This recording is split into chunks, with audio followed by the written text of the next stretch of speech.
Okay. Good morning, everybody. Thank you very much for being terrific hosts, and I'm delighted that I have this audience here, so I'm not going to read because you can read it for yourselves. And I come from the perspective of having spent 35 years in academic institutions at the UC, University of California, and I've learned a thing or two, and I thought I'd pass it along in case you can use it. I'm a biologist, and I process things in my mind through my scientific training and background, so some of that will be obvious in my remarks here, and I've basically come to the conclusion that there's no biological explanation for differences in achievements for minority students, or especially Hispanic students, and the majority population. So to me, that means that the difference is based on social, cultural, psychological reasons. So, so you know what where I'm coming from. In terms of the things that I've learned, I have 4 different points in no particular order, and the one that I'm hoping that these points are related or relevant to the experiences of students from the very beginning to graduate school. So I'm not trying to pinpoint any particular grade level. First of all, I think that all teaching should be relevant to what the students know. I mean, the strongest motivating factor is when you start from what the students feel strong in, what they feel that they know, and then build on that. And I think that can work for science, it can work for English, it can work for whatever. Maybe math can be a stretch, but I don't know. I think you could do that.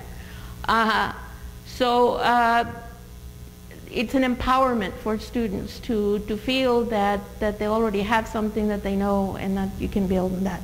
The worst is when students think they know something and they don't, or they have the wrong information. So it is critical not to start them out with the wrong information. The next point is language, culture, communication. I spend a significant amount of my time mentoring, being a conduit both to my peers, my faculty colleagues, and to the students. What do you mean by that? What do the professor means by that? And just to give you a couple of examples, when a professor in a class is asked, why do you do research on X, you know, toads or whatever, and he says, or this used to happen a lot, I don't know if it's still that critical right now, but the students have changed somewhat since my early days. But the professor would say, I do it because it's fun. A lot of scientists use that language of fun. And they do it because science is a very demanding mistress. You have to spend a lot of time in the lab, and so you have to really have passion for it, you have to be in love with it to sustain that kind of abuse. So the students heard that, and a lot of Chicano students would come to me and they would be upset, they would be offended. He's doing it for fun, and we have people that are underserved in the community who get no medical care and this and that and the other. How can that be? How can you have this, you know, decadent people laying about doing fun? And so I then related to the professor, to the student. Fun means games, means time-wasting pleasures. Doesn't mean serious effort. And then I would talk to the students, say, well, the professor, you know, has fun when he's doing this, but doesn't mean it's not serious work. It's work that's valued. It's work that's important both to the community and to the nation and to society in general. So this was this communication. There was also culture. You know, what is it that's valuable in one context and valuable in the other?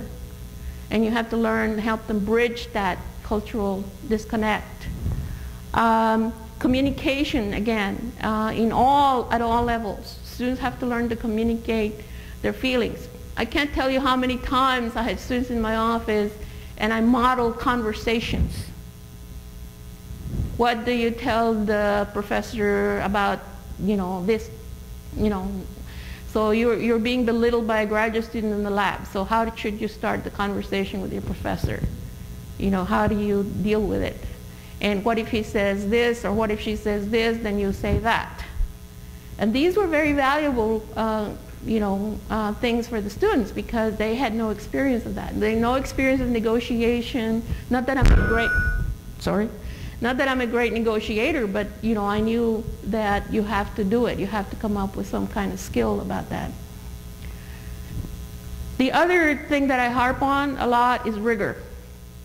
You have to have rigor in everything you teach. You have to have expectations of your students no matter what level.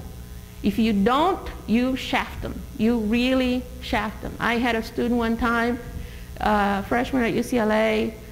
I asked him to write an essay. The student's essay came. I wrote all over it in red, gave her an F. And she was shocked. Why did you give me an F? I said, well, it was terrible. And she said, well, nobody ever gave me an F. I said, well, you got shafted. Because if this is the quality work you turned in, it's not good enough. And so we can help you. We can bring you up, but it's not going to help you in your life if you don't improve. So we worked on it, and she did much better. But you cannot sugarcoat it. If their performance is not adequate, you have to use good language, or either would knock me down, but you have to let them know. You can't just let them down by letting them go on to the next grade or the next level without understanding things the way you feel they should be understood and the way they should master them. Pobrecito is not a good strategy. When people tell me that, what do you expect? They're poor people, I get very angry, because I come from a very poor background. I was the daughter of farm workers, migrant workers. I started school when I was 9, and the expectations for my success were now very great. And I had expectations for myself, so I assure you that's not a significant excuse. The fourth point that I have is for exposure and experiences. Students have, especially these days, I think, they have very narrow worldviews. They are very isolated, especially their parents are protecting them from what they perceive as a very dangerous world. They don't really have exposure to other people that have a different job or a different worldview or a different experience, and they really, that is hampering to their success. So anything that schools, mentors can do to facilitate interactions among disparate students, students of different religions, students of different cultures, experiences like going to museums and galleries and things like that. The other thing is even the textbooks that you select for the students. I mean, Tom, Dick, and Jane and Baby Sally just don't cut it. I mean, you have to give them, even as you're teaching them to read, I think you have to give them meaty material. I mean, I remember running into books when I was a migrant worker that were from the previous generations. They were piled up in an abandoned schoolhouse that we happened to be lodged in for a few weeks. And they were readers, Bob Smerrill readers, that talked about etchings and paintings and galleries and stuff like that. I was just fascinated. I remember not wanting to do the dishes and not wanting to do the chores while I was stuck reading those books. My mother was hysterical, but I got to read. And then in that book I related the experience of being at the Metropolitan Museum in New York and coming around the corner and seeing this whole wall with this incredible painting of Rosa Bonheur's